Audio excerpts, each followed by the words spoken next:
¿Qué tal? Muy buenas noches, ¿cómo les va? Bienvenidos a Mesa de Diálogo. Señor Fonseca, ¿cómo está? ¿Qué tal, José? ¿Cómo andas? ¿Todo bien? Bien, aún invernando, ¿no? O hibernando allí en su domicilio. Yo creo que sí, y esto va para largo, ¿eh? Me parece que va para largo. Creo que este, la cuarentena me da la impresión de que se va a prolongar, ¿no? Creo que se va Sí, a prolongar, con las consecuencias que ya tiene precisamente, no solamente desde el punto de vista sanitario, sino desde el punto de vista económico, ¿no? Creo que claro. ambas preocupaciones del gobierno nacional, provincial, municipal, que todavía no, hablábamos antes de comenzar el programa, hay muchas dilaciones, muchas controversias entre ellos mismos y particularmente contradicciones muy severas en cuanto no solamente al tema sanitario, sino también inclusive en los problemas económicos, ¿no? El tema de la deuda tiene prácticamente al gobierno no solamente preocupado, sino que producen escozor las declaraciones de algunos funcionarios y particularmente la incertidumbre que genera el ministro de la deuda, porque no hay ministro de Economía en la República Argentina, ha hecho que de alguna manera se emparda con lo que ocurrió en la época de Mauricio Macri, y entonces esto pone en evidencia, digamos, algún tipo de inseguridad, no solamente en el tema futuro, sobre la economía futura de la República Argentina post pandemia, sino también en el aspecto empresarial, porque prácticamente nadie a esta altura de las circunstancias tiene evaluada la posibilidad de qué hacer después de la pospandemia con cada una de sus empresas, con cada uno de sus trabajadores y particularmente con el hecho comercial, ¿no? Bueno, volviendo al primer punto, me parece que el gobierno y la sociedad tienen un dilema hoy que tiene que ver con aquella sociedad argentina que respetó el estricto cumplimiento de la cuarentena en términos generales, ¿no es cierto? Por supuesto que ha habido excepciones, y el desafío de salir progresivamente de esta situación, que es que la gente, que la presión, que es una olla de presión de distintos comercios, los mayoristas, las industrias, que han pedido abrir esto, que han pedido que progresivamente se pueda comenzar a trabajar, porque si no, dicho muy, como se dice en la calle y en el lenguaje fuera de lo que es el micrófono o la cámara, nos van a comer los bichos, ¿no? Porque si no hay una productividad, si no hay una generación de dinero para pagar las expensas, pagar los servicios, pagar los impuestos, etcétera, etcétera, etcétera, llegamos a una situación, y empleados, aquellos que tienen un pequeño comercio, y hasta para la propia supervivencia, realmente se va a hacer muy difícil. Por eso, este envión que han tomado los comerciantes, pidiendo básicamente que ellos van a abrir el lunes sí o sí, aunque han presentado un amparo y aunque está en vigencia un DNU, que un DNU también está cuestionado si tiene la fuerza de ley porque no pasó por el Sí. Congreso, ¿no? Exactamente, exactamente. Es muy atinado eso, por lo que decís, porque realmente pasa por ahí fundamentalmente.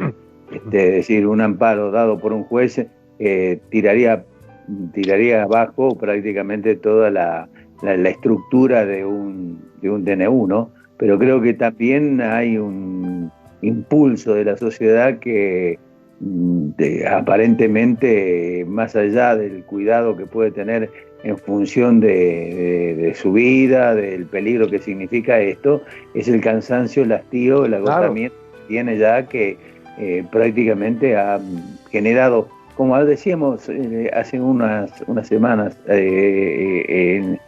también conversando sobre este tema. Yo creo que nada va a ser igual después de todo esto, no solamente en la vida de los seres humanos, sino también en la vida de los países y particularmente en la vida cotidiana. Creo que los cambios van a ser profundos, trascendentales, y creo que las responsabilidades se van a acentuar, porque creo que la sociedad ha comprendido que, digamos, cualquier tipo de circunstancias que ande dando vuelta por ahí, y significa un peligro no solamente para su vida, sino para toda la humanidad, ¿no? Sí, yo lo que no sé exactamente es si el ser humano va a cambiar. Podrán cambiar modalidades, reglas, ayornarse a nuevos tiempos por los cuidados que tendremos que tener.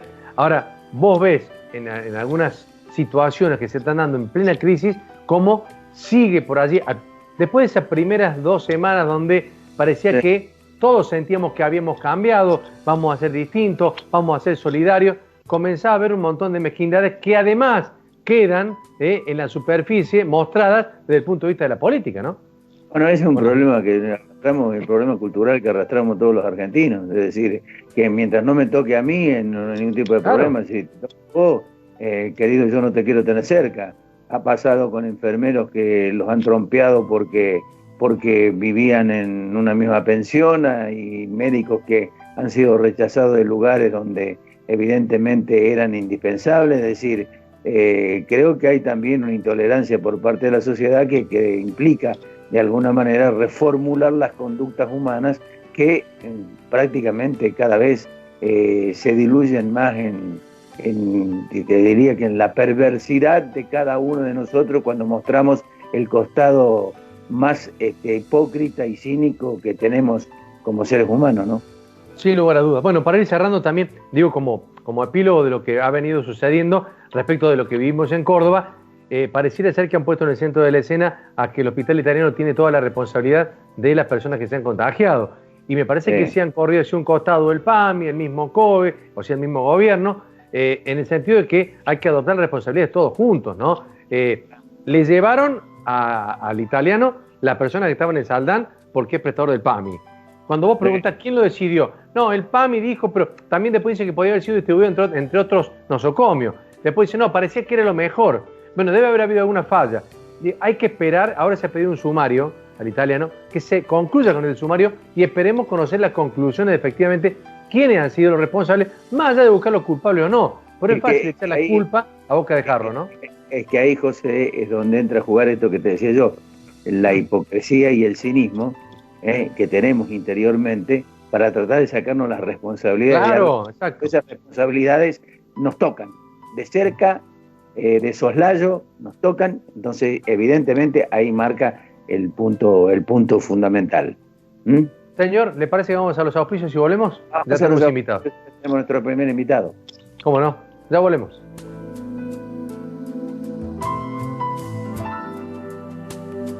Asociación de Magistrados de la Provincia de Córdoba. Coronavirus en Córdoba. Con responsabilidad social, nos cuidamos entre todos. Lávate las manos frecuentemente con agua y jabón. Ventila los ambientes y cubrite con el pliegue del codo al toser o estornudar. Si tenés fiebre, tos, dolor de garganta o dificultad para respirar, no te automediques. Llama al 0800-122-1444 a tu servicio de emergencias o como última instancia, acudí al centro de salud más cercano.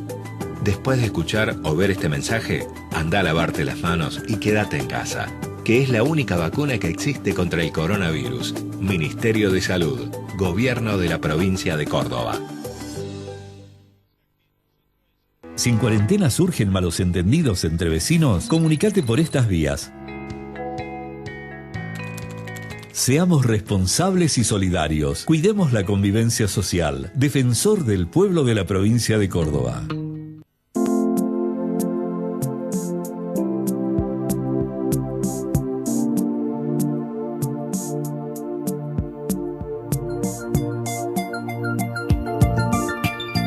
Hay un antes y un después en tu manera de ver las cosas. Descubrí tu mirada en High Definition. Novar. Ver mejor. Es posible. Centro Urológico Profesor Bengió. Tratamiento para próstata con láser verde, mínimamente invasivo. Nuestro trabajo no solo consiste en sanar, sino en mejorar su calidad de vida. Centro Urológico Profesor Bengió.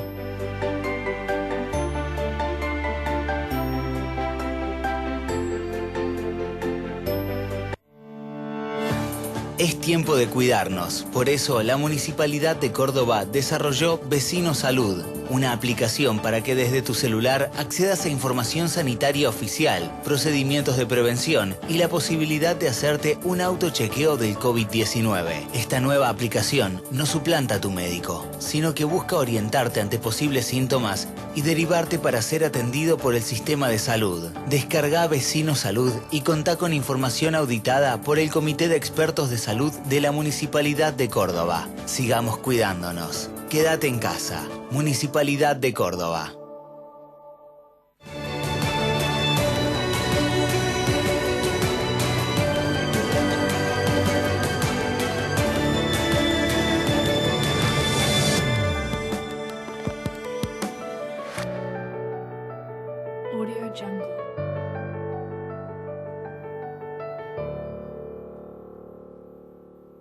Es tiempo de quedarse en casa. Por eso, te contamos que desde Naranja Online o desde nuestra app podés hacer tus gestiones sin moverte del sillón. Ver y pagar tu resumen, consultar pagos y próximos vencimientos, adherir tus facturas y servicios al débito automático, recargar crédito en tu celu para seguir conectado y mucho más. Ingresá a naranja.com y entérate cómo.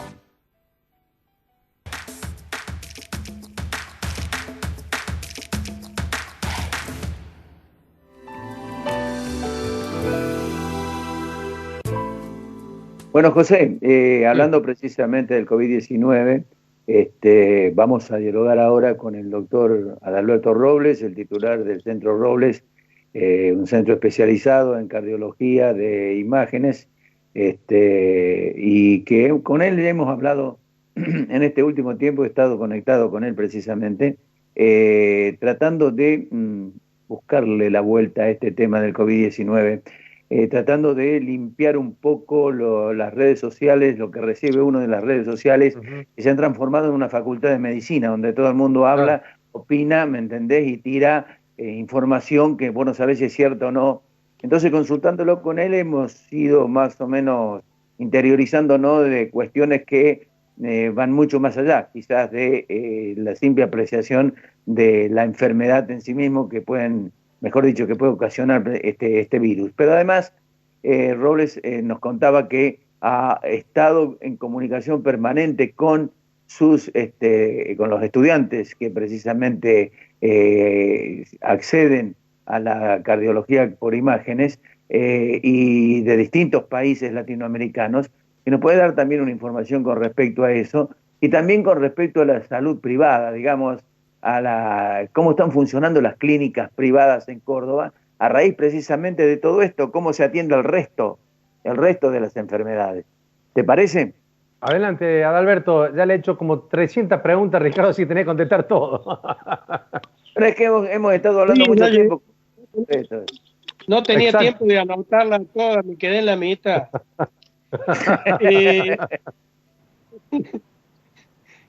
Sí, esta es una situación inédita porque yo estoy acá como reservista, ya que dicen que esto es una guerra guardada en mi casa, y estoy tratando de limpiar la información que viene de todos lados y donde hay mucha basura, tratando de ir a revistas o publicaciones serias como el New England Journal of Medicine, la American College of Cardiology y todo eso.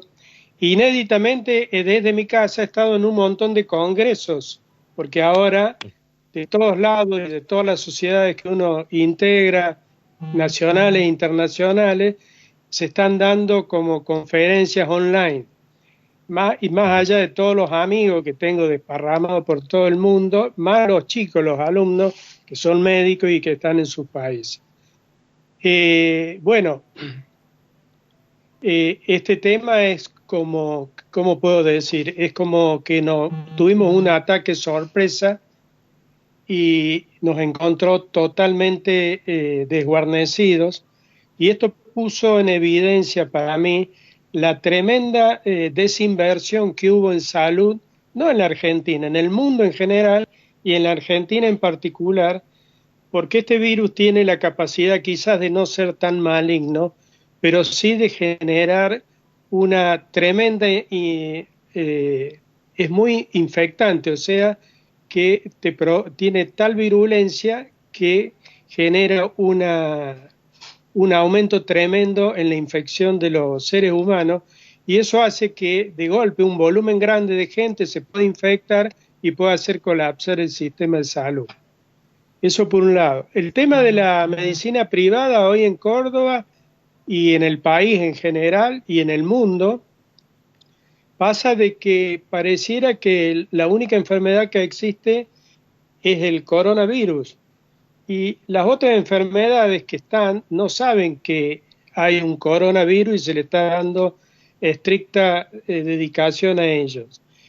Y la gente está dejando de controlarse, la gente está dejando de ir a su médico a hacer los controles habituales, porque obviamente no está permitido, pero están sucediendo cosas de eventos agudos, por ejemplo, un cardiólogo amigo mío tuvo una paciente que hace una gangrena en una pierna en un pueblito cerquita de Santiago del Estero, que está más cerca de Córdoba que de Santiago, y bueno, la policía no le dejó pasar, hizo un cuadro séptico y se murió. Hoy los consultorios están vacíos y se está atendiendo solamente urgencia, pero pasa que la gente no se anima a salir por miedo al virus y ¿qué es lo que hace? No se atiende y cuando pasan cosas ya son estadios agudos, avanzados y eso está generando muchos problemas. Yo en la introducción escuchaba del hospital italiano y creo que tengo que decir algo en el sentido de que el hospital italiano junto con el hospital de clínicas fueron los que le pusieron el pecho a esto que ocurrió en Saldán, porque no todos los afiliados PAMI eran del hospital italiano, también había de otras clínicas que hay que denunciarlo, que no los quisieron recibir y el hospital les abrió las puertas. Eso también ocurre. Y también tenemos que entender, probablemente está bien que hagan una investigación administrativa, pero también tenemos que entender que estamos en una pandemia y también tenemos que ver el alto nivel de contagiosidad que tiene este virus, que eso es tremendo. No, pero vos acabas de decir algo muy importante. Beto, vos acabas de decir algo muy importante. Es decir, que dos hospitales se hicieron cargo prácticamente de toda la pandemia o la explosión de la pandemia de Saldán. Y hubo quienes, acabas de decir vos, se negaron a recibirlos. Es decir, acá esto tiene que investigarse profundamente para saber la responsabilidad de quiénes fueron aquellos que se negaron a recibir pacientes. Bueno, te agrego, antes que hables, Adalberto, que según tengo entendido, hay una clínica que está en Villa Allende, no tenía la capacidad suficiente ni siquiera para recibir a las personas que habían sido contagiadas o habían estado contagiadas en el geriátrico, ¿no? Por eso tuvieron que derivar a otros lugares, le correspondía allí en esa zona. O si tiene una clínica que sí. Esa clínica yo la conozco y es cierto que no tenía la capacidad y es parte de la red del hospital italiano, por lo tanto lo derivó al hospital. Pero también es cierto que había cápitas que pertenecían a otras clínicas que le negaron la atención. Esa es la información que yo tengo de la autoridad del hospital italiano y que tengo entendido que las autoridades del PAMI lo conocen. Y que además, según tengo entendido también, porque estuve hablando precisamente con algunas autoridades, estaba preparado de antes de que llegaran estas personas de Saldán, ya había sido preparado. En marzo se había comenzado a preparar, o antes de eso, un ala especial con una inversión de 8 millones de pesos para adecuar que esa ala solamente tuviera tratamiento para posibles COVID que llegaran a venir, porque ellos atienden PAMI, ¿no? Exacto, sí, eso hicieron la gran mayoría de las clínicas y en especial el hospital hizo esa división y separaron las dos unidades de prestación, las que eran con infectados y las que eran sin infectados. El punto es que quizás lo ideal es considerar a toda persona que llegue como que es portador del virus, pero eso te implica una inversión en protección, en implementos de protección de todo el personal de salud altísimo. Entonces, de golpe, la cobertura o la protección en las áreas limpias no era tanto como en el área que correspondía a pacientes infectados. Pero de golpe te entra un paciente que es positivo y es asintomático y bueno, y te contagia todo. Eso no pasó en el hospital italiano, eso pasó en todo el mundo. Yo tengo a mi hermano en Francia, que estoy permanentemente en contacto con él y me cuenta cosas muy similares que ocurrieron en Lyon y en Marsella, donde él está entre medio de los dos trabajando. Ahora, Beto, vos decías algo muy importante recién, que lo quiero llevar concretamente a esta pregunta. Da la impresión y lo decía Pepe al comienzo, de que nadie estaba preparado en el mundo para un, digamos, un impacto sanitario de estas características. Es decir, a pesar de que en el mundo desarrollado hay inversiones mucho más importantes en salud que lo que podía tener la República Argentina. El problema se plantea hacia el futuro, en un futuro que es absolutamente incierto en cuanto a las epidemias. Y el problema está en quién va a tomar como experiencia lo que acaba de suceder para replantearse total y absolutamente todo el sistema de salud que existe no solamente acá en la Argentina, sino en el mundo. Bueno, esa previsión se estaba haciendo y creo que es la consecuencia de esta pandemia, porque el coronavirus, yo ya lo estudié cuando era estudiante de medicina, existe de la época de los 70. Y ya hubo dos amagues, uno que fue en el 2006 con el MERS, y todas con esta familia de coronavirus. Aparentemente en Wuhan estaban haciendo algún tipo de investigación en este sentido y financiada por Estados Unidos, como financia muchos protocolos que hay también acá en Córdoba y en todos lados. Y aparentemente le quitaron el financiamiento porque ellos habían detectado que no se cumplía con todas las normas de seguridad.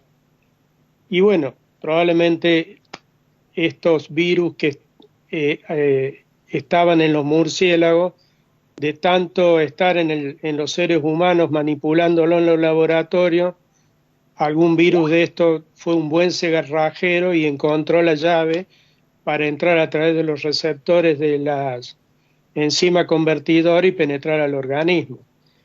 Pero este es probablemente para mí, es el comienzo de una larga serie. Es probable que muchos de otros de esta familia vaya mutando, como ya ha mutado este virus, ya tiene cepas distintas, más allá que no hay mucha variación, pero en algún momento puede venir otra cepa mucho más agresiva y nosotros no estamos preparados. Por lo tanto, el mundo se preocupó en invertir en armas nucleares, de pelearse con el gordito de Corea del Norte, y en realidad no nos dimos cuenta que nuestro enemigo es mucho más chiquito y mucho más peligroso y pasa por invertir en nuestro nuevo ejército que va a ser todo lo que es la salud pública, la investigación, la salud. Adalberto, precisamente de eso, hablando de inversión y no justamente en pertrechos militares, ¿cuán cerca, cuán lejos, porque hay una variedad y vos has estado seguramente viéndolo, cuán cerca o cuán lejos estamos de que se termine produciendo una vacuna? Lo que no sé si se va a poder, probablemente se pueda conseguir una vacuna, pero después hay que ver si la vacuna va a ser efectiva. En este momento, ¿qué es lo que pasó? Nos atacaron y empezamos la gente, el nuevo ejército, que son los médicos, los investigadores y los científicos, a ver qué teníamos a mano, ¿viste? Gomeras, obuses. Y bueno, empezaron, lo primero que se hizo fue ver cómo es nuestro enemigo. Segundo, qué mecanismo usa para atacarnos. Y en base a eso empezar a generar tentativas de tratamiento. Entonces, lo que sí se vio que este organismo nos ataca y de golpe hay gente, no todos, que tienen una reacción histérica a nuestro sistema inmunológico y reacciona de tal forma que nos termina matando. Gracias a Dios a los italianos que tuvimos que retroceder al siglo XIX para entender las enfermedades a través de la autopsia, que hicieron 50 autopsias donde vieron que esta no era una simple neumonía, sino que era un proceso inflamatorio tan grande que llevaba un problema de hipercoagulabilidad, y ese problema de hipercoagulabilidad es lo que generaba infartos, trombosis y lo que se llama una coagulación intravascular diseminada. Entonces lo que primero se intentó fue ver con drogas antiinflamatorias para bloquear ese primer estadio de un proceso inflamatorio, y aparecieron un montón de drogas conocidas, que, por ejemplo, dentro de una enfermedad inflamatoria como es la artritis reumatoidea, se empezó a estudiar la hidrocloroquina y la cloroquina y también el metrotexate, que se usa también para cáncer y para artritis reumatoidea, y así un sinfín de drogas que hoy están en uso, como la colchicina, que también se usa para el tratamiento de la gota. También el uso de los corticoides, etcétera, porque se genera como una tormenta de liberación de sustancias proinflamatorias que después desencadenan el otro estadio, que es el más grave. Que en ese estadio se están usando mucho los anticoagulantes como la heparina de bajo peso. Pero todo esto lleva apenas 3 meses, 4 meses. Lo único que hay son, todo es observacional, no hay nada demostrado todavía. En Francia demostraron una mejoría con la hidrocloroquina, pero recién dentro de 2 semanas que se han empezado o se van a terminar alguna primera etapa de lo que es los resultados de toda esta serie de drogas que se están usando, vamos a tener una idea si hay un tratamiento medicamentoso para frenar por lo menos estos 2 estadios de esta enfermedad, el proceso inflamatorio y después el de la hipercoagulación. Mientras lo de la vacuna va a llevar mucho más tiempo, más allá que la tecnología actual quizás nos permita acortar estos tiempos. Pero todo el mecanismo de investigación y después de comercialización, todo eso va a llevar un tiempo. Hasta marzo del año que viene yo calculo que no vamos a tener nada. Por eso va a ser más importante ver en las próximas semanas qué medicamentos se vislumbran como que puedan hacer algo para frenar esta enfermedad, como pasó con el SIDA, que se encontraron algunos antivirales, se vio que la combinación de drogas era más efectiva y hoy se logra reducir la carga viral sustancialmente. Y se ve de todo. Por ejemplo, me cuenta mi hermano que en Francia, en un hospital psiquiátrico, se infectaron un montón de enfermos psiquiátricos y vieron que otro grupo no se enfermó. Y vieron que el grupo que no se enfermó estaba medicado con clorpromazina, que es una droga antipsicótica, anticonvulsivante, y ahora largaron una serie de estudios con pacientes con COVID-19 dándole clorpromazina. Entonces está todo en esa situación, está todo en ebullición, tratando de ver todo lo posible y hacer estudios un poco más ordenados, controlados. Recién esta semana la Argentina va a sacar 5 líneas de investigación y el problema que tiene la Argentina es que no tiene casos. Claro. Beto, simplemente muy cortito, ¿el Remdesivir entra dentro de estos medicamentos que decís vos que son alternativos para buscando alguna solución? Sí, yo tengo mi duda con el Remdesivir, esta droga. Esta droga se desarrolló, se investigó y se invirtió mucho para el tratamiento de una virosis que era el ébola o íbola, como se dice en inglés, y no dio resultado. Los chinos la probaron sin ningún resultado y ahora los americanos dicen que ha habido un 30% de mejoría en cuanto a la gravedad de la evolución, etcétera, etcétera. Mi pregunta es, ¿será cierto o será una devolución de favores al laboratorio? Eso es lo que me tiene un poco en duda. De cualquier forma, esto es en Estados Unidos, que es un país que tiene ley y que tiene otras instituciones, obviamente. Adalberto, te agradecemos muchísimo este contacto, la gentileza que has tenido y bueno, a sacar conclusiones. Gracias, un abrazo, Adalberto. Dale. Gracias a ustedes y estoy a las órdenes.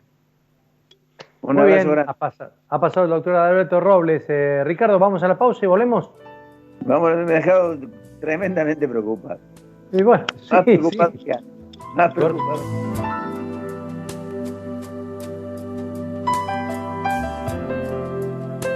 Con Naranja podés pagar tu resumen sin moverte de tu casa, descargando nuestra aplicación desde Google Play o App Store, ingresando a Naranja Online desde naranja.com o también desde pagomiscuentas.com o linkspagos.com.ar a través de tu home banking. Hacelo en casa, hacelo online con Naranja. Es tiempo de cuidarnos. Por eso, la Municipalidad de Córdoba desarrolló Vecino Salud, una aplicación para que desde tu celular accedas a información sanitaria oficial, procedimientos de prevención y la posibilidad de hacerte un autochequeo del COVID-19. Esta nueva aplicación no suplanta a tu médico, sino que busca orientarte ante posibles síntomas y derivarte para ser atendido por el sistema de salud. Descarga Vecino Salud y contá con información auditada por el Comité de Expertos de Salud de la Municipalidad de Córdoba. Sigamos cuidándonos. Quédate en casa. Municipalidad de Córdoba. ¿Tenés un comercio de barrio cerca de tu casa y querés comprar por internet? El gobierno de la provincia presenta compraamiga.cba.gov.ar, una plataforma web gratuita para cuidar a los cordobeses y fortalecer las ventas de los pequeños comerciantes. Si querés hacer una compra online, el procedimiento es muy simple. Primero, hace clic en el botón comprar, que aparece en la pantalla principal de la plataforma. Después, abrí un mapa de la provincia de Córdoba, sobre el cual el usuario deberá seleccionar su dirección. Allí aparecerán los comercios registrados a un máximo de 1000 metros de tu domicilio. Elegí el comercio de tu preferencia haciendo clic sobre el mismo. Inmediatamente, la pantalla te dará acceso a enviar un WhatsApp o llamar por teléfono al comercio seleccionado para realizar su pedido. El pago será acordado con el comerciante. Una cosa más y muy importante, consultá si el comercio tiene cuenta en Banco de Córdoba. Podrás pagar con tarjetas de crédito y débito sin comisiones adicionales o cargos de servicio. Sumate a Compra Amiga y nos cuidemos entre todos. Gobierno de la provincia de Córdoba.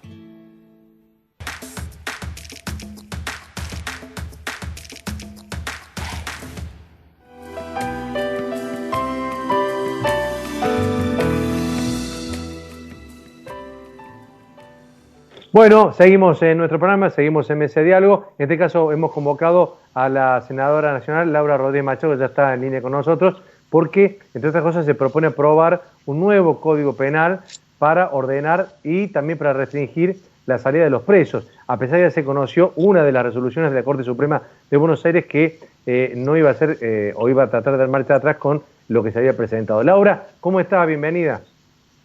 ¿Qué tal? ¿Cómo te va? Y saludos a todos ustedes. Bueno, acá con este sistema de Skype uno está más conectado que antes, afortunadamente. Exactamente, es cierto. Ricardo, bueno, arranca vos, Ricardo. Sí, yo quería preguntarle primero a Laura la decisión de Cristina Fernández de Kirchner, la titular del Senado, en llevar este tema a la justicia, a la Corte Suprema de Justicia, sabiendo concretamente que la Corte Suprema de Justicia iba a avalar de facto que la posibilidad de hacer una sesión vía internet o vía Zoom para que se sumaran todo el resto de los senadores, evitando de alguna manera la figura presencial, donde el debate iba a ser mucho más duro y mucho más profundo. ¿Cómo se maneja el Senado hoy, Laura? ¿En forma autoritaria? Bueno, como sabrás, ella es la autoridad en el Senado, ahora es la presidenta del Senado. Ella, yo creo que se presentó a la justicia para que la justicia diga lo que ya sabemos, que son las propias cámaras las que deciden su funcionamiento. Lo consideró como una venia y automáticamente tomó la decisión de cómo sesionar. Hizo una propuesta a la cual nosotros hicimos una contrapropuesta, porque en su propuesta original ella no ponía plazo, no ponía de duración de las sesiones virtuales, no podía temario, no se sabía si se iba a aplicar el reglamento y además estaba ella sola en el recinto. Nosotros le contrapusimos un plazo, los temas que se van a tratar en este tipo de sesiones y además que las autoridades que somos de la Cámara participemos de la sesión de manera presencial. Y esto ha sido aceptado después de varias idas y venidas, así es que el miércoles que viene estaremos sesionando de esa manera. Respecto a la presentación o la intención de aprobar este nuevo Código Penal, ¿en qué consistiría? ¿En qué es lo que están evaluando?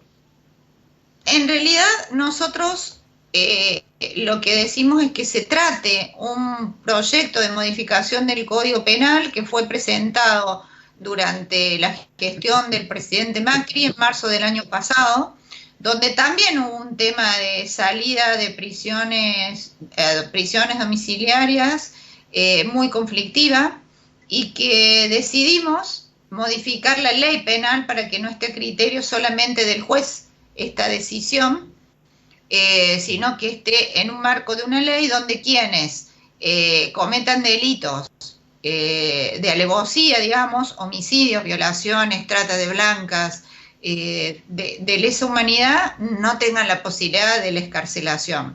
Y aquellos casos de reincidencia tengan un plazo de cumplimiento de la pena de por lo menos 35 años. ¿Vos crees que detrás de todo esto ha habido una intencionalidad política promovida precisamente por fuentes muy cercanas a Cristina Fernández de Kirchner en cuanto a la liberación de los presos? Bueno, a ver, yo creo que hay una defensa ideológica del tema y es una decisión política, pero no es que lo crea, sino que hubo manifestaciones del sector político que representa a Cristina Fernández avalando estas medidas, justificándolas, adhiriendo a estas medidas, y creo que ha sido la presencia permanente del pueblo en distintas actitudes, ya no podemos decir en las calles, pero sino el cacerolazo, las redes sociales y todas esas manifestaciones en tiempo de pandemia, lo que le ha hecho volver para atrás en esta decisión. Y además la caída de la imagen de Alberto Fernández, que producto de esta decisión, y creo yo también de la extensión hasta ahora sine die de esta cuarentena, está generando mella en la imagen positiva que él tenía. A propósito de la cuarentena, digo, y este DNU que está en vigencia, obviamente, algunos que ya lo están cuestionando, y vos sabés que hay presiones de distintos sectores que quieren volver a alguna actividad programada, con los protocolos necesarios. ¿Crees que hay que ir saliendo ya de esta cuarentena? Sí, claro que sí, sobre todo aquellos lugares donde no hay contagiados y donde no ha habido contagiados. En esos pueblos que en Córdoba le llamamos zonas blancas, creo que tienen que tener un régimen distinto de los que tiene la Generalidad, donde sí hay por lo pronto casos de contagio o de circulación comunitaria del virus. Esa diferencia la tenemos que hacer, porque tener a ciudades enteras cerradas donde no ha habido nunca un contagiado y no se prevé ese contagio, por supuesto, con la precaución que exige la situación reinante en todo el país, debería ser, te diría que casi inmediato. Aunque el presidente Fernández estuvo indicando a los gobernadores que determinen estas circunstancias, también a los intendentes, y yo creo que ahí comparten responsabilidad de colaborar entre todos juntos de cómo salir de esta cuarentena, sobre todo, y vuelvo a decir, en los lugares donde no hay ninguna situación de riesgo. Laura, nosotros hablamos al comienzo del programa con José y nos planteábamos concretamente el tema del futuro del país post pandemia. Este gobierno no ha tenido prácticamente plan desde el comienzo, nada más que buscar la posibilidad de refinanciar la deuda, llegar a un acuerdo con los bonistas y con el Fondo Monetario Internacional para decir después de sí, nosotros después de esto tenemos un plan. Pero ahora con la pandemia se ha originado un doble efecto. Estamos con el problema de la deuda sin resolver, la posibilidad de entrar en default o no, que se verá en el transcurso de los próximos días, y la reacción que va a tener, digamos, la economía post-pandemia. ¿Cómo lo ven ustedes a esto, teniendo en cuenta que las circunstancias económicas que van a sufrir la economía argentina en materia social, empresarial, sectores de vulnerabilidad, de inflación, empleo, es bastante grave? Bueno, creo que en la próxima aparición de Alberto Fernández ya no solo tiene que referirse al tema de la pandemia, sino debería referirse a cómo se sale de esta situación económica. Ya la ciudadanía no se va a contentar más si le dice que si puede caminar 4 o 5 cuadras, sino ya quiere escuchar cómo se sale de la pandemia. En salir de la pandemia el crédito es vital, Por lo tanto, si nosotros llegamos a caer en default y vamos a tener ausencia de crédito internacional y ausencia de la presencia de las posibilidades de financiamiento, tanto a los estados provinciales, municipales, va a ser mucho más caótico. Así es que hemos hecho un llamado a la posibilidad y a redoblar esfuerzos para no caer en el default, a pesar de que ideológicamente a muchos de los que componen ese sector pareciera ser que no lo entienden y que les da lo mismo pagar o no pagar o estar en default. Yo lo que sí digo que para el sector productivo de Argentina, que estemos alejados del crédito internacional va a ser un problema todavía adicional y mayor a esta situación económica que estamos viviendo. Por cierto que visto el escenario en el cual estamos, donde obviamente los datos son más que negativos, donde la gente necesita cumplir con su tarea y este cuidado de la vida que nadie discute, por cierto, como vos decís, hay que ver cómo se hace la apertura, pero un paso en falso también de cómo se dé esa apertura puede llevarnos a una catástrofe, ¿no? Bueno, en el tema de la apertura, en muchos países lo que se hizo fue probar temporariamente por unos días determinadas modalidades de apertura. Si esta situación no generaba una situación caótica en términos de salud, se continuaba con la modalidad. Si por algún motivo esto generaba un pico o un incremento en los contagiados no previsible dentro de lo que habitualmente ocurre cuando son casos de pandemia, se volvía atrás con la situación. Por ejemplo, ha sido en muchos casos que se autorizaba la circulación de transporte cuando esto ha generado una situación complicada en términos de salud, se volvía marcha atrás y la gente lo comprendía. Ahora, ni siquiera empezar a intentar una posibilidad de trabajo en las zonas que no tienen ninguna situación de pandemia comprobada, que no hay contagiados, que no hay enfermos y que pueden trabajar cerrando tal vez su circuito, es directamente no considerar ninguna posibilidad de apertura. Pero volvemos a decir, cuando se producen estas aperturas se puede volver a cerrar. Es decir, ¿qué cosa peor podemos pensar de lo que ocurrió cuando salieron todos los jubilados a cobrar sus sueldos ese día caótico que salieron y sin embargo se volvió para, eso fue un error tremendo, se volvió para atrás y no generó una situación caótica irrefrenable y que no se pudiera contrastar y se vuelve para, o sea, tampoco pensemos que las cosas cuando se lanzan no se puedan ser reversibles y cuidadosas y que estamos más preocupados por el miedo de lo que significa la apertura que por intentar ir abriendo de a poco e ir probando si esto realmente genera esa situación.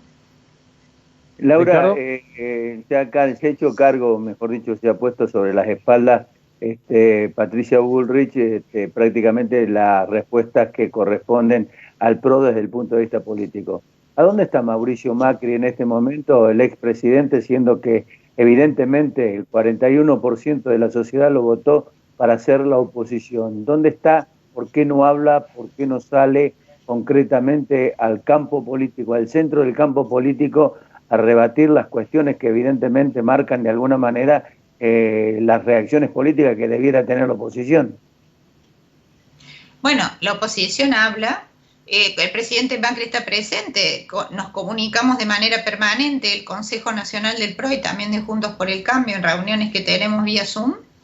Consideramos que hay muchas voces de la oposición en el Congreso de la Nación, en la Cámara de Diputados, en la Cámara de Senadores, en los partidos políticos, y que esas voces institucionalmente son las que sostienen la oposición. Mientras tanto, creo que es correcto que él esté trabajando de la manera que está trabajando, porque nuestro país está andando por una cornisa muy sigilosa, que es la posibilidad de entrar o no el default. Cualquier manifestación de él que pudiera generar algún tipo de situación no querida, no creo que sea conveniente. Y él también coincide, así que con muchísima cautela y precaución, y entendiendo que acá lo esencial es que los argentinos, a través de los órganos opositores que corresponden, tengan su palabra, es como está actuando.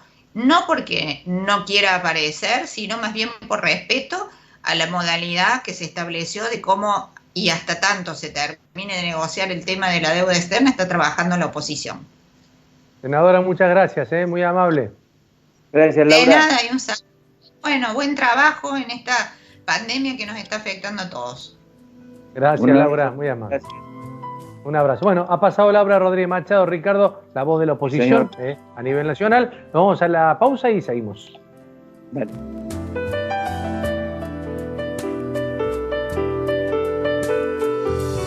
Asociación de Magistrados de la Provincia de Córdoba. Coronavirus en Córdoba. Con responsabilidad social, nos cuidamos entre todos.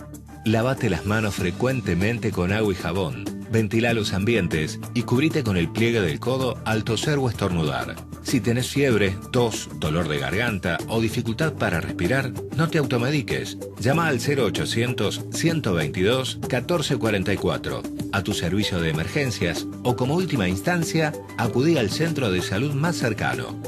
Después de escuchar o ver este mensaje, anda a lavarte las manos y quédate en casa, que es la única vacuna que existe contra el coronavirus. Ministerio de Salud, Gobierno de la Provincia de Córdoba. Si en cuarentena surgen malos entendidos entre vecinos, comunicate por estas vías. Seamos responsables y solidarios. Cuidemos la convivencia social. Defensor del pueblo de la provincia de Córdoba.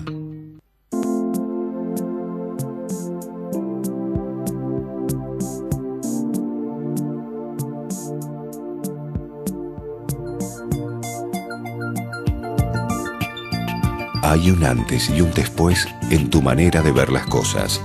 Descubrí tu mirada en High Definition. Novar.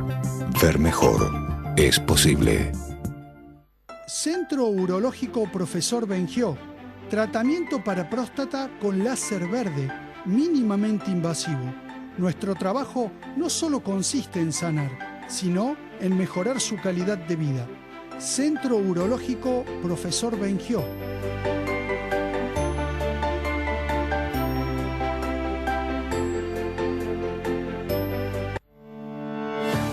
Es tiempo de cuidarnos. Por eso, la Municipalidad de Córdoba desarrolló Vecino Salud, una aplicación para que desde tu celular accedas a información sanitaria oficial, procedimientos de prevención y la posibilidad de hacerte un autochequeo del COVID-19. Esta nueva aplicación no suplanta a tu médico, sino que busca orientarte ante posibles síntomas y derivarte para ser atendido por el sistema de salud. Descarga Vecino Salud y contá con información auditada por el Comité de Expertos de Salud de la Municipalidad de Córdoba. Sigamos cuidándonos. Quédate en casa. Municipalidad de Córdoba.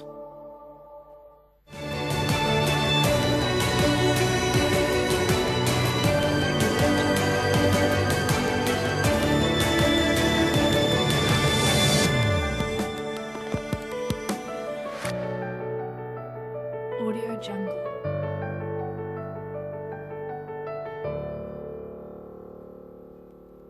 Es tiempo de quedarse en casa. Por eso, te contamos que desde Naranja Online o desde nuestra app podés hacer tus gestiones sin moverte del sillón. Ver y pagar tu resumen, consultar pagos y próximos vencimientos, adherir tus facturas y servicios al débito automático, recargar crédito en tu celu para seguir conectado y mucho más. Ingresá a naranja.com y entérate cómo.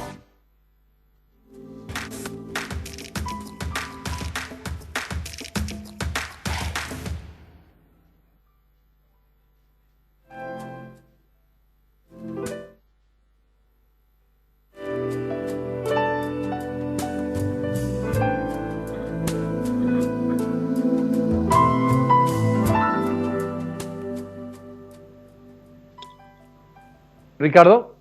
Sí, bien, José, hablábamos al comienzo del programa con respecto al tema de los empresarios, los comercios, qué es lo que puede llegar a suceder el próximo lunes ante la severidad que ha manifestado por lo menos la municipalidad en cuanto a los comercios que puedan llegar o no a abrir. Pero la pequeña y mediana empresa sigue soportando los embates de la cuarentena y la recesión que ha originado esto, y como consecuencia de ello la caída de los niveles de producción de las pequeñas y medianas empresas, el nivel de actividad descendido abruptamente, el tema de los salarios de los empleados han tenido que ser negociados entre empresarios y empleados.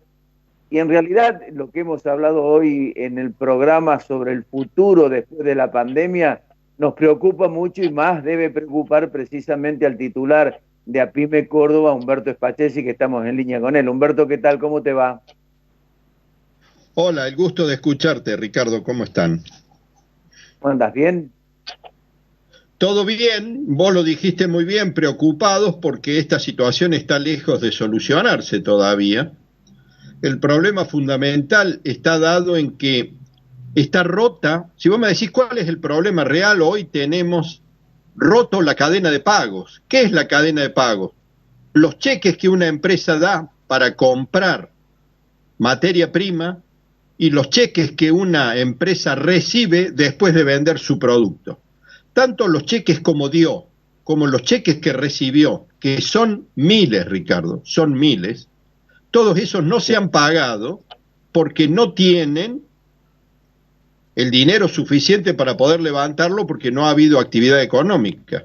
Esa cantidad de dinero es la que hoy está precisamente en tela de juicio porque no sabemos de dónde vamos a recibir el dinero necesario para poder activar lo que se llama el capital de trabajo. Nosotros tenemos tres preocupaciones: pagar los sueldos, capital de trabajo, que es recuperar la cadena de pago, y pagar los insumos, la electricidad, el gas y los impuestos. Lo único que hemos visto algo de solución es al tema de los salarios. Sí, Ricardo. Yo decía, el Estado ha tratado en la medida de lo posible de impulsar de la mejor manera que tiene, en este caso emitiendo, aportándole a las empresas 150.000 millones de pesos para que puedan pagar los sueldos. Yo no sé si eso ha llegado o no, si es posible o no, si se ha concretado o no. El caso de todo, mejor dicho, el impacto de todo esto en materia de emisión mirando hacia el futuro, es también un proceso inflacionario. No solamente el tema del empleado, es la recuperación de la actividad económica de cada una de las empresas mirándola de cara al futuro y cómo esas empresas vuelven de nuevo a una actividad normal, produciendo, llevando de alguna manera la capacidad ociosa a una capacidad productiva. Ricardo, esto se soluciona con dinero. Tú me dices que el gobierno ha asignado más o menos 150.000 millones. Yo te digo, la mayoría de las pymes no ha recibido asistencia directa porque el gobierno utilizó los bancos como intermediarios para hacernos llegar ese dinero. Salvo la banca pública y la banca cooperativa, el resto, la gran mayoría, no se ha mostrado interesado para nada en asistir a aquellas pymes más vulnerables que no tienen, espaldas financieras, que no tienen calificación en los bancos para recibir los créditos al 24%. Entonces, acá el problema fundamental es no la decisión política que tomó el gobierno, que es correcta, porque esto se arregla con dinero. Nada más. Ahora, la intermediación financiera, los bancos, son los que han dado la espalda en este momento porque han dicho a este segmento nosotros no le podemos prestar porque es dudosa su capacidad de repago y no queremos arriesgar prestándoles a ellos. Es una decisión que en algún momento la discutiremos si está bien o está mal. Hoy a nosotros esa decisión nos ha perjudicado. Bueno, está claro, Humberto, que en realidad no ha podido el Estado, o el gobierno, mejor dicho, no ha podido convencer a los bancos que tengan esta actitud y, sobre todo, un dato que ha salido en las últimas horas, que un relevamiento que se ha hecho, que de 8 de cada 10 no pudieron recibir esta ayuda, tal cual, yendo en el sentido que usted lo señalaba, que se anuncian cosas, pero finalmente después no llega a las manos de quien tiene que llegar. Y los créditos de tasa cero, los IFE han tenido sus problemas también, ha cobrado mucho, pero hay tantos otros que, fíjense ustedes cómo arrancó el IFE, para personas que eran empleados informales, y el Estado no tenía ni siquiera un listado de quiénes eran esos informales, tanto que pensaban que se iban a inscribir una X cantidad y terminó siendo más del doble, casi el triple. Digo, hay también una cuestión que el Estado no maneja, y tampoco puede presionar, como en el caso de los bancos. Sí, venimos, es cierto lo que dices, venimos muy golpeados de estos 4 años que hemos pasado, y acuérdense, y nos tenemos que hacer cargo todos, de que este país tiene un amplio margen de informalidad. Por lo tanto, hay mucho de la actividad económica que no existen registros reales. Hay algunos aspectos a los cuales nadie puede soslayar. Todas las pymes que están trabajando, sean chiquitas, medianas, micropymes, todas tienen un quit, todas pagan IVA, todos tienen una cuenta bancaria sobre la cual pagan sus obligaciones hacia la AFIP. Sobre esa cuenta bancaria, independientemente de la intermediación bancaria, sobre esa cuenta, evitando a los bancos, es lo que nosotros estamos pidiendo del gobierno nacional, que haga un aporte directo a esa cuenta. Nosotros se la vamos a devolver, no estamos pidiendo que nos regalen nada, solamente que nos den un plazo de gracia y que nos den, digamos, una tasa razonable, igual que lo que pedimos para la deuda externa. Y nosotros se la vamos a devolver al Estado y el Estado después puede rescatar ese circulante y anularlo. Pero necesitamos ahora una inyección concreta de dinero, sin la intermediación bancaria, porque ya ha demostrado de que no lo va a hacer, y nosotros después se la vamos a devolver. El gobierno tiene la forma de exigir ese cobro, porque lo puede poner como si fuera precisamente un tributo a pagar. Y tiene la forma también de que si la pyme no devuelve el dinero, le puede, digamos, bloquear la cuenta, le puede retener el quit, o sea, tiene poder de policía para decir, nosotros dimos este dinero, queremos recuperarlo. Por lo tanto, claro, vuelvo a insistir, no es un problema de decisión política, Ricardo.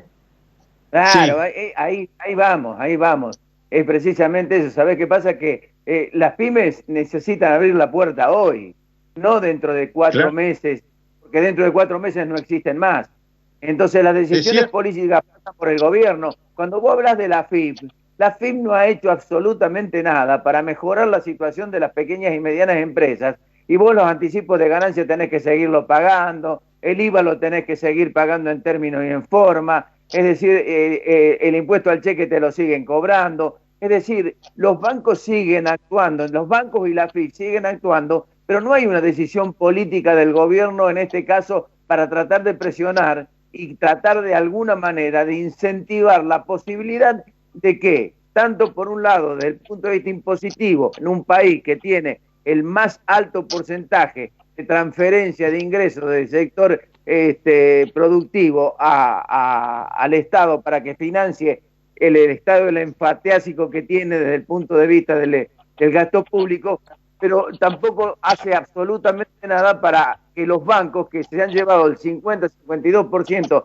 de utilidad en los últimos años, promuevan esos créditos que realmente ustedes necesitan hoy y no dentro de 4 meses. Sí, es cierto. Ahora, nobleza obliga. La AFIP, es cierto, no ha suspendido ninguno de sus compromisos. Lo que sí nos ha dado es una amplia moratoria. En este momento no nos está obligando a pagar nada. No quiere decir que no lo tengamos que pagar, pero es cierto que en este momento los bloqueos los ha levantado. ¿Cómo? ¿La moratoria con qué la pagas?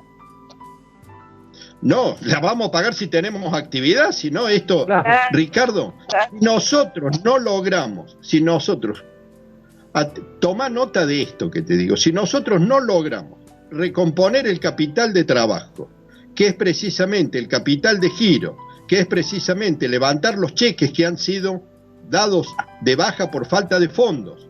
Si nosotros no podemos hacer esa recuperación, no hay forma de que podamos seguir trabajando. Por más que le sigamos pagando o el Estado le siga pagando el salario a los empleados, no vamos a tener la materia prima para trabajar. Y si nosotros no tenemos materia prima para trabajar, ni tenemos el dinero suficiente para hacer girar la máquina, no lo vamos a poder hacer. Yo vuelvo a insistir, este gobierno ha demostrado con errores, con falencia, pero ha demostrado una voluntad de querer ayudar. Su error es haber utilizado como intermediarios al sistema financiero, que siempre mira más, digamos, sus aspectos puntuales. Te vuelvo a repetir, en algún momento lo podremos discutir. Yo ahora hago un paréntesis de eso. Hago un paréntesis de eso porque cada uno cuidará su negocio a su manera, porque son las reglas de juego que hoy están vigentes. Pero va a llegar Humberto, un momento que vamos a tener que cambiar las reglas de juego para que realmente la producción esté en el centro de la escena, porque sin creación de riqueza legítima, y eso lo hacen las pymes, no hay nada ni hay bienestar posible para nada. muchas gracias, Humberto. Muchísimas gracias por estar esta tarde con nosotros, esta noche con nosotros. Nos reencontramos, Ricardo, nos tenemos que ir porque nos sacan del aire. Sí, Pepe, nos vemos la semana que viene. Un abrazo. Bueno, nos vamos, nos reencontramos la semana que viene. Muchas gracias. Dale.